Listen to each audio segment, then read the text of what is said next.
filɛbagaw foli ni tanu bɛ ka taa kelen-kelen n'an bɛɛ lajɛlen yɔrɔ ka biyana fo aw sigiyɔrɔ la ka da jira la k'a fɔ k'aw bɛ ka Mali kunnafoni.net TV de lajɛ nin wagati na an bɛ dankɔrɔba kɛnɛ kɔnɔ. Dankɔrɔba kɛnɛ ye kɛnɛ ye min bɛ an ka maa sahalenw ko fɔ maa minnu sɔnna dɔ kɛ ma n'u boloden kɔni taa ma u nɛgɛ n'u dusukolo ye u ta ye mɔgɔ mɔgɔ bɛ yen nɔ n'i sɔnna ka wuli ka dɔ k'i yɛrɛ ye i ye dankɔrɔba ye. Bi dankɔrɔba kɛnɛ kɔnɔ an ye maa dɔ bisimila an n'a bɛna jɛ ka ɲɔgɔn masala. Ale tɔgɔ ye Yakuba. Ne tɛna caman fɔ a ko kan dɛ. Mɛni da ye mɛn tigi da ye. Salamu alaikum Yaku. Waalaikum salam wa rahmatullahi ta'ala wa barakatuh. Kodi basi foyi t'i la? Alhamdulillah basi tɛ. O diyara an ye. Aw yɛrɛ bɛ di ye. Basi foyi t'an na. Basi t'aw la? Nse. Alhamdulillah. Yakuba an ye wele ka na dankɔrɔba kɛnɛ kɔnɔ an ka ɲɔgɔn masala diɲɛ ye wagati kunkurunin ye. An bɛ fɛ k'a dɔn Yaku yɛrɛ ye jɔn ye fɔlɔ? Ayiwa, ni ye ɲininka o la o diyara n ye. K'Ala fo ka barika da. Ka sɔli a ka ciba kan. Ka barika da masaw ye. Olu minnu kɛra an ka diɲɛlabɔ sababu ye. Ka barika da jatigi ɲumanw fana ye. Ndesani. Sɛgɛnbali ni ɲinanbaliw. Ne Yakuba Sisoko ye. N ka baara ye fɔli ye. N bɔra jeli du kɔnɔ. Ayiwa, ne ye Jeliba Sisoko mɔden ye. Ne Segu Jime Sisoko mɔden ye. Ne ayiwa Banzumana Sisoko mɔden ye. Jelimagan Sisoko mɔden ye. Ayiwa, ne ye Mama den ye. Faw ka ca. Baw ka ca. Foli bɛ a bɛɛ lajɛlen ye. Tabarikala. O diyara an ye Yakuba. Yaku bɔra jeli du kɔnɔ. Maa dɔ bɛ bɔ a la o tɛ se ka k'a ye. I n'a fɔ i b'a sɔrɔ fɔli b'aw ka so dɔnkili b'aw ka so mais i tɛ se ka kɛ a si kɛbaga ye. E bɔra jeli du kɔnɔ i y'a sɔrɔ fɔli de bɛ yen wa dɔnkili de bɛ yen. Jumɛn kun bɛ yen nɔ? Ayiwa, ne bɔra minnu na n y'a sɔrɔ fɔli bɛ yen dɔnkili bɛ yen nka bɛɛ tɛ k'a kɛbaga ye. Kosɛbɛ kosɛbɛ. Ne ka cɛkɔrɔba yɛrɛ ma kɛ fɔlikɛla ye. N y'a ta bɛnkɛ siraw fɛ wala ne fanicinin siraw fɛ. A diyara n yɛrɛ parce que i bɛ fɛn dɔ bɛ y'aw ka so n'a ma diya i yɛrɛ i tɛ k'a kɛbaga ye. I bɛ baara de kanu k'a kɛbaga ye. N y'a kanu n kɛra kɛbaga ye. Tabarikala. Ni wagati na sisan e bɛ fɛn kelen jumɛn kɛ jeliya kɔnɔ i bɛ fɔli de kɛ wa i bɛ dɔnkili de da wa i bɛ kuma de? Ayiwa, fo tabarikala Ala ka hinɛ mɔkɛ la. A ko u b'olu wele jeli olu tɛ jeli olu ye ɲamakalaw de ye. Nka appellation de b'a kɛ jeli ye. Anw fana ta in farala a kan artisiya nana fara kan. Ne bon n bɛ se ka fɔ n bɛ dɔɔnin dɔɔnin k'a bɛɛ la. Sabula jeliya o y'a damata baara ye. Artisiya o fana y'a damata baara ye. Donc danfara min bɛ jeliya baara ye jumɛn ye bɛn ɲamakalaya baara ye jumɛn ka maaw fɔ k'u bɛn maa ma n'i bila a ka ci la k'o ci kɛ ka se a ɲuman na o ye ɲamakalaya baara ye. Artisiya balo kan ayiwa n bɛ fɔli de kɛ n bɛ fɔli de kɛ o de ye n ka baara ye. Tabarikala. I bɛ fɔlifɛn kelen jumɛn fɔ? Ayiwa, fɔlifɛn na fɔ tabarikala an bɛ dɔɔnin fɔ caman na. U b'a fɔ min ma ko multiple instrumentiste. Koroko min bolo ka ca. Donc o la ne ni filɛbagaw bɛ se k'a fɔ ten ko cɛ kelen bolo caman. Tabarikala. A bɛ se ka fɔ o cogoya la dɔɔnin. Ok Yaku, mais instrument jumɛn de bɛ yen k'o diyara Yaku yɛrɛ ni kun ye ko Yaku dɔnna n'o ye? Ayiwa, instrument min bɛ yen k'o diyara ne ye ni n dɔnna n'o ye o ye tama de ye. Tamani. O ye tama de ye. N y'o sɔrɔ an ka so n y'a sɔrɔ n kɔrɔkɛw y'o bila valeur la donc n y'o sira de ta. Fɛn fɛn bɛ yen n'i bɛ fɔli yɛrɛ daminɛ i b'a daminɛ ni tama de y'anw fɛ yen. Aw fɛ yen? Voilà. Tamani. Donc dɔw ye tamani fɔla ye après i bɛna kɛ tamaba fɔla ye voilà a b'o cogoya la ten. Ah d'accord, donc o fila bɛɛ b'a la tamani bɛ yen tamaba bɛ yen. Tamaba bɛ yen tamaba ye o belebeleba ye o de bɛ kan belebele fɔ. Mais a bɛɛ bɛ gulon kɛrɛ la. A bɛɛ bɛ don kaman kɔrɔ fɔlɔ a bɛ don kaman de kɔrɔ an fɛ yan an tun bɛ sigi ka fɔli de kɛ.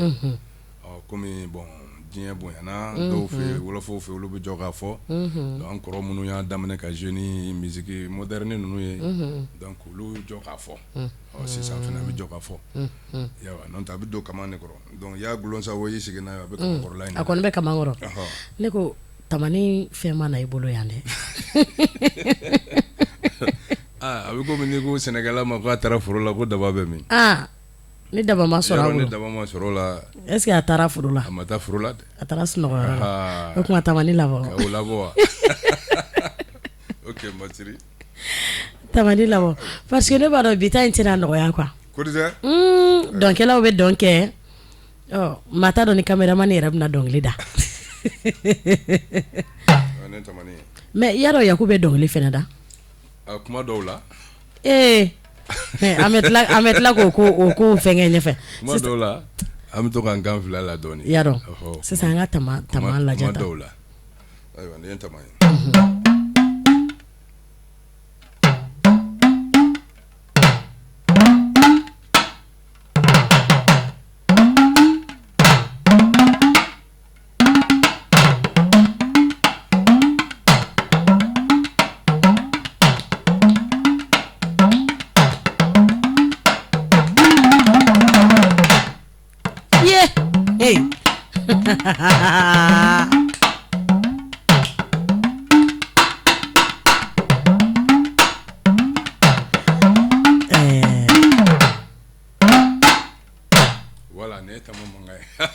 Mais c'est-à-dire ne kɔni ye tama mankan mɛn et je sais que a bɛ ka fɛn dɔ de fɔ e yɛrɛ fɛ e tun bɛ ka mun de fɔ sisan nɔ? Ne tun bɛ ka min fɔ sisan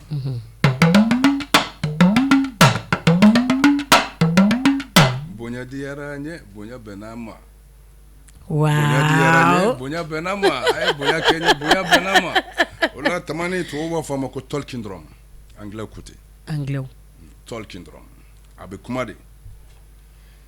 Olu anw ta y'an ka tamani ye olu ye tɔgɔ sɔrɔ ka kɛ tamani na. Olu ye tɔgɔ sɔrɔ a la olu ye tɔgɔ sɔrɔ a la talking drum parce que a bɛ kuma a bɛ dépend min b'a fɔ la. O kɔrɔ y'a ye ko bɛɛ tɛ se k'a la kuma o kumana tabarikala an bɛ tɛmɛ Yaku tama mankan diyara n ye tama baara kɔnɔna na a y'i lata yɔrɔ la i n'a fɔ ka voyager n'a ye. Alhamdulillah ala barika la a ye n taa yɔrɔ la a ye n se ko caman ma ala barika la a ye n yala yɔrɔ caman n ye farafinna kɛ ka fara jalakɛ n'a ye ala barika la yan tabarikala mais tama kɔfɛ i bɛ fɔlifɛn wɛrɛ fɔ? I n'a fɔ n y'a f'i ye cogo min na tama kɔfɛ n bɛ ngɔni fɔ.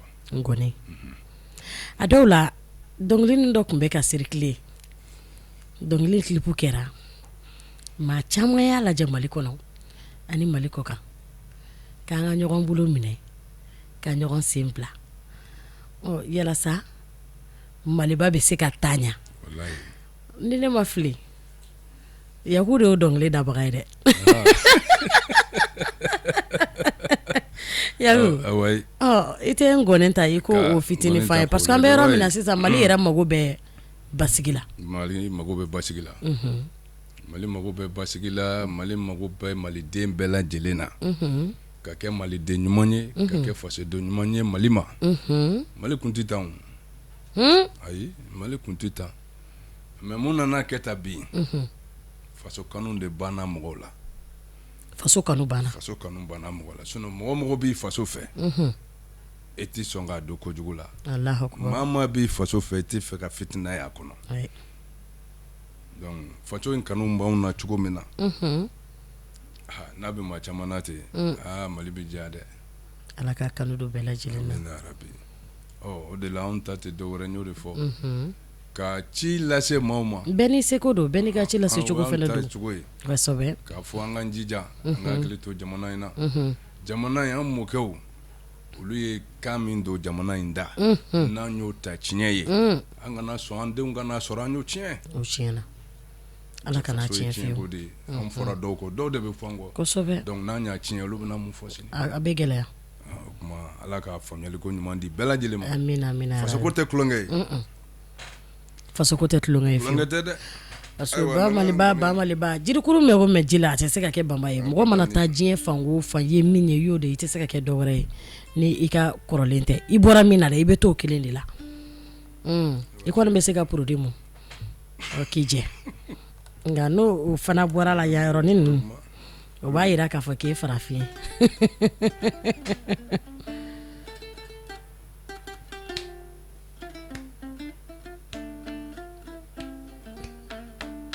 I yɛrɛ bɛ kan fili dɔɔni kɛ.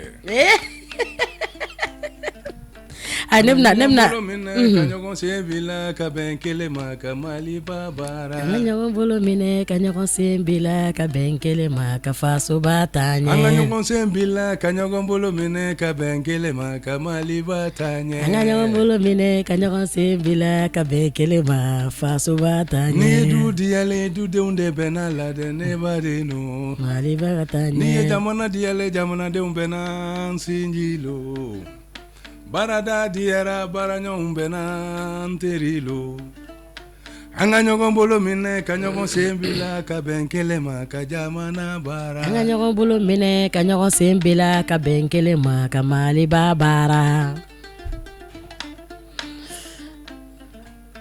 ya wow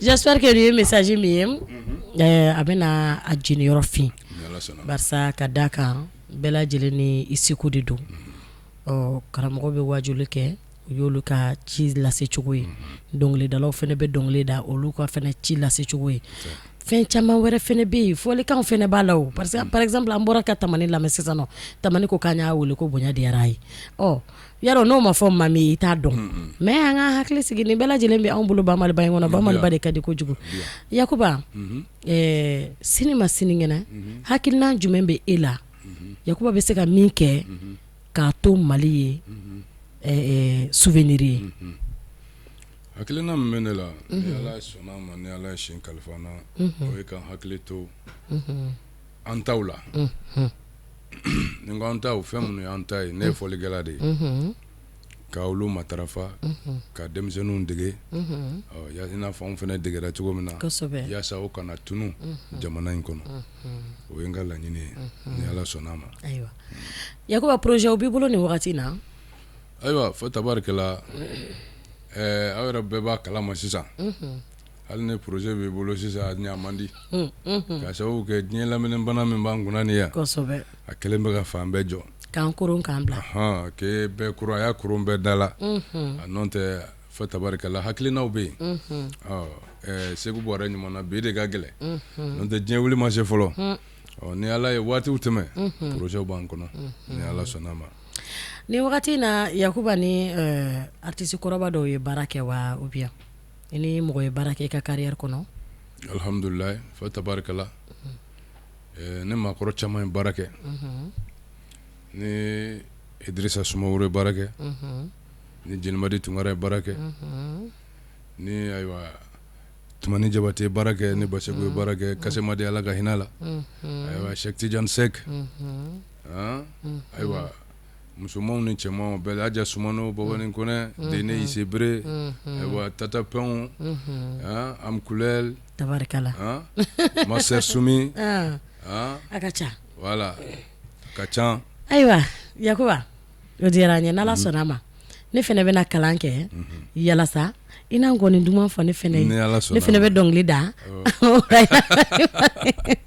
ni Ala sɔnna ma Yakuba ko mugudun tɛ barafɔ sa tulon kana sɛbɛ sa an bɛ dankɔrɔba kɛnɛ kɔnɔna na baara in yɛrɛ kɔnɔ Yakuba ye gɛlɛyaw sɔrɔ fo tabarikala ne ko diɲɛ i b'a fɔ ko gɛlɛya i b'a fɔ ko nɔgɔya diɲɛ ko si tɛ yen ko gɛlɛya t'a la diɲɛ ko si tɛ yen ko nɔgɔya t'a la an ye gɛlɛyaw sɔrɔ daminɛw la hali sini gɛlɛyaw bɛ yen o ma ban pewu dɛ mais on fait avec ayiwa voilà ni Ala sɔnna ma Ala ka sabu ɲuman kɛ amina yarabi Yakuba musique taabolo yɛrɛ la art taabolo yɛrɛ la fɛn jumɛn de bɛ yen ko man di i ɲɛ b'a la a bɛɛ ka kɛ mais a man di ye ayiwa n'i bɛ se ka conseil di mɔgɔw ma art kɔnɔna na bi fɛn min bɛ yen ko bɛ ka kɛ ko man di ne ye a ka ca dɔɔni dɛ ka ca dɔɔni ni y'anw baara jateminɛ yan Mali seko ni dɔnko jamana ye danbe jamana don diɲɛ ni bi tɛ diɲɛ bɛɛ bi sous-région bɛɛ bi i hakilina ta anw de kan Mali kan mais n'a fɔra k'anw de bannen don an yɛrɛ la kabako don a bɛ gɛlɛya Mali kɔnɔ yan ka bɔ dugu ni dugu la i bɛ taa sɔrɔ olu ka fɔliw tɛ kelen a caman b'an de b'an fɛ yan bon n'a fɔra an b'o la yan bi an ka fɔliw tɛ yira telew la an ka fɔliw tɛ yira tele la a tɛ yira denmisɛnninw na mun bɛ yira u la sa aw yɛrɛ bɛɛ ɲɛ b'a la u bɛ balaniso minnu fɔ nin ye n'a ni an ta bɛ taa n'a tɛ taa a bɛɛ b'a kalama a ka ɲi denmisɛnninw bɛ ɲɛnajɛ denmisɛnninw n'u ɲɛnajɛ cogo de don mais a ye fɛn yira u la minnu ka maaya bɛ ɲɔgɔn kɔnɔna na o camanba bɛ yen fɔlɔ yɛrɛ tun b'a ye ne école bɛ bila u bɛ catiribɔlaw wele denmisɛnninw u bɛ dege an ka dɔnw na fɛnw na jagaw ni fɛnw ni fɛnw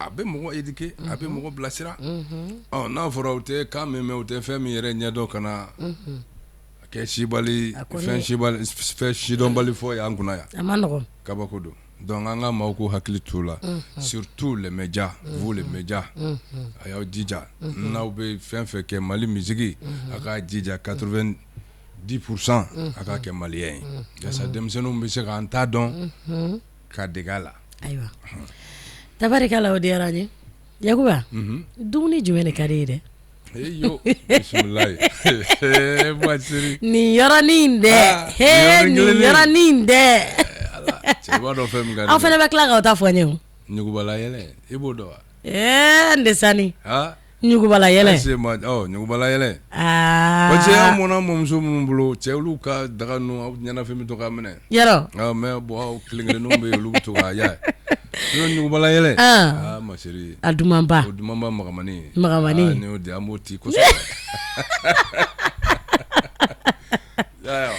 d'accord Yakuba Yakuba baara in kɔnɔ a ye hɛrɛ dɔw las'i ma alhamdulillah n bɛ Ala fo ka barikada baara in kɔnɔna na a ye hɛrɛ sɔrɔ hɛrɛ se ma baara in kɔnɔna na a y'a to n ye diɲɛ ye baara in kɔnɔna na a y'a to ni maaw jɛra baara in kɔnɔna na hali ni diɲɛ bɛɛ m'an dɔn sa a y'a to maa dɔw ye n dɔn kosɛbɛ a y'o kɛ n ye ayiwa n bɛ ka n ka denbaya balo baara in de la Ala barika la k'Ala fo ka a wale ɲuman dɔn tabarikala Yakuba kurun bɛ ɲini ka na se cɛncɛn na folikan laban jumɛn b'i bolo ka di ani an filɛbagaw ma ani i jatigiw ma ayiwa folikan laban min bɛ n bolo ka d'u ma o ye wale ɲuman dɔn de ye kosɛbɛ o ka di Ala ye kojugu o ye wale ɲuman dɔn de ye sabula Alahu Taala a ye diɲɛ da a y'a da Mamadu kanu kama kosɛbɛ maa t'i kanuba sara sɔrɔ ka ne wele kan se yan bi kanu de don n'o tɛ jama ka ca ka bɔ ka baaraɲɔgɔnw fo ka balimaw fo ka sinjiw fo ka maliden bɛɛ lajɛlen fo i bɛ diɲɛ yɔrɔ o yɔrɔ ka artiste bɛɛ lajɛlen fo fɔlikɛla n'a dɔnkɛla ni catiribɔla ni a selimanbɔla ni ayiwa a sɛbɛnnikɛla ni a ŋaninikɛla ka bɛɛ lajɛlen fo ka tila k'a f'u ye kabi Ala ye diɲɛ da kɔnɔkulu jɛlen de bɛ bi fɔ an ka miiri jamana in na an ka miiri jamana in na ka miiri kɔnw bɛ taa ko dɔw bɛ na an kɔ an k'an jija an kana kɛ jamana in tiɲɛbaga ye ou bien ka kɛ kow tiɲɛbaga ye ka bila olu ɲɛ tabarikala o ye ne ka foli laban ye ka foli kɛ bɛɛ lajɛlen ye ayiwa hakɛto bɛ kuma kan salala Mamadu wasalim Yakuba yala an k'an kɔ don ɲɔgɔn na an ɲɛ b'a la réseaux sociaux kan folikɛlaw ye video kɛ k'a bila ko dɔnkilidalaw k'u ka wari di folikɛlaw ma ko dɔnkilidala bɛ so sara ko folikɛla bɛ so sara dɔnkilidala bɛ kuran sara folikɛla bɛ kuran sara dɔnkilidala bɛ taa masaw la balo ka barika ɲini cogo min na folikɛlaw fana b'o barika kelen de ɲini ayiwa o kuma o dɔnkilidalaw tɛ folikɛlaw sara de wa a ko bɛ cogo di de e ka yeta ye jumɛn y'a la ayiwa ne ka yeta ye min y'a la nin bɛɛ ye ko faamuyabaliya de ye anw de fɛ yan de komi n m'a f'i ye de wa n ko an y'an tasira de bila o nana ni nin bɛɛ ye ni anw ka art tacogo lajɛ u bɛ dɔnkilidalaw ni fɔlikɛlaw fɔlɔ jeliya de tun b'a kɛ o anw faw tɛmɛnen na ka na olu tun bɛ taa de a bɛ taa sumukɛyɔrɔ la ni sumu kɛra muso ta tɛ wari ko kuma ye ayi n baw ka hakɛ to n kɔrɔw ka hakɛ to bi maaninfinw ja gɛlɛyara kojugu sinon n'an bɔra n'an nana baara kadiri kɔnɔna na maaw b'a fɔ hali ni fa donni na kelen tɛ sɔn ka t'i jɔ k'i bɛ dɔnkili da donc n'a ma ɲɛ k'aw bɛ baara kɛ a bɛ jɛ ka baara de kɛ ɲɔgɔn fɛ bɛɛ ka hakɛ ye min ye o d'u ma dɔw b'a fɔ ne yɛrɛ a k'aw ye ne yɛrɛ sɔrɔ parce que ni min tɛ bɛn ni n y'a fɔ ayiwa e de ye maajugu ye ko ten ko mankan bɛ misi kunkolo nɔfɛ datugula tɛ ayiwa donc a faamuya bɔlɛya don mais n'u y'a faamu a bɛ ɲa f'i ka dɔn ko diɲɛ kɔnɔ adamadenw de bɛ ɲɔgɔn dafa e ni maa minnu bɛna fɔli kɛ aw bɛɛ de garisɛgɛ bɛ fara ɲɔgɔn kan o de bɛ sɔrɔ ne kelen ko k'i bɛ taa n'o bɛɛ ye o tɛ se ka ɲɛ i na gasi kɛ dɛ a dɔw la fana ko sumukɛyɔrɔ la par exemple sinon concert ninnu na o man ca ko sumukɛyɔrɔ la ko dɔnkilidalaw bɛ wari ta ko k'u den kɛrɛfɛ ayiwa bon komi a ko kɔni a ko bɛɛ b'a kɔnɔna na komi anw fana ka sumuko tɛ ten sisan kosɛbɛ yarɔ bon sinon ni wari kɔnɔ fɔlɔ tun bɛ kɛ cogo min na aw bɛ taa wari bɛ bila saki kelen de kɔnɔ après a b'a ta a b'a compter min ni min ka kan o bɛ d'u ma bon n yɛrɛ sisan ayiwa jelimusow ka saki tala de b'u bolo wari bɛ bila o kɔnɔ de o bɛ maaw sara cogoya ni cogoya na ayiwa bɛɛ n'i taabolo tɛ o tuma na duwawu jumɛn b'i bolo ka dɔw ye ka d'an bɛɛ ye sakɛ Mali bɛɛ ye duwawu min don ye dɔrɔn an ka kɛ ɲɔgɔn fɛ inchallah parce que n'i kɛra mɔgɔ fɛ i b'a ka hɛrɛ kanu kosɛbɛ donc i bɛ mɔgɔ min ka hɛrɛ fɛ i tɛ sɔn ka kojugu k'a la ou soit kojugu k'a sɔrɔ i ɲɛna voilà sinon dɔnkilidala ni fɔlikɛla an ye ɲɔgɔn fu ni ɲɔgɔn safunɛ de ye i y'a faamuya donc an ka ɲɔgɔn faamu dɔrɔn tiɲɛ don diɲɛ kow ka ca bɛɛ bɛ dépenses kɛ aw ka bɛn fɛn dɔ la min bɛ kɛ ni bɛɛ ka nafa ye min tɛ kɛ ni kɔfɛ kuma ye min tɛ kɛ ni dɔwɛrɛ ye inchallah voilà e m'a ye fo sisan fo caman b'a kɛ n'i ma jelimuso furu ko i ta tɛ sagi ye wa an bɛ k'an fereke kɛrɛw ni a donc o fana donnen don a la o b'a la dɛ fɔlikɛlaw jelikɛw donc bɛɛ bɛ ka jelimusow ɲini ka furu sisan nɔ an bɛ dɔnkilidalaw voilà u bɛ ka dɔnkilidalaw ɲini ka furu et pourtant cɛ minnu fana ti o art baara kɛ olu fana b'a fɔ ko n'i ye dɔnkilidala ta ko furu tɛ laban ko parce que ko olu yɛrɛ dama de ka ɲi ɲɔgɔn bolo n ko a ko cayalen don o fana b'a fɔ dɔw fana b'a fɔ k'u tɛ fɔlikɛla ko la ko an tɛ ko a ko ka ca ayiwa ala ka hakili ɲuman d'a ma amina yarabi kanubagaw ni kun ye an ye dankɔrɔba kɛnɛ kɔnɔ nandumani o tɛmɛ daga la dɔɔni dɔɔni a tɛ tɔtɔ ko la an bɛ bi ta bila tan don n'a nataw la an bɛ tila ka Yakuba wele ka na an bɛ baro belebeleba kɛ parce que a bɛ n'a fɔ Yaku fɛ baro a ka fisa kojugu ni masa ye m'an ka jɔnya jɔ an na aw ni ne an bɛ ɲɔgɔn sɔrɔ dankɔrɔba kɛnɛ wɛrɛ kan aw k'an bɛn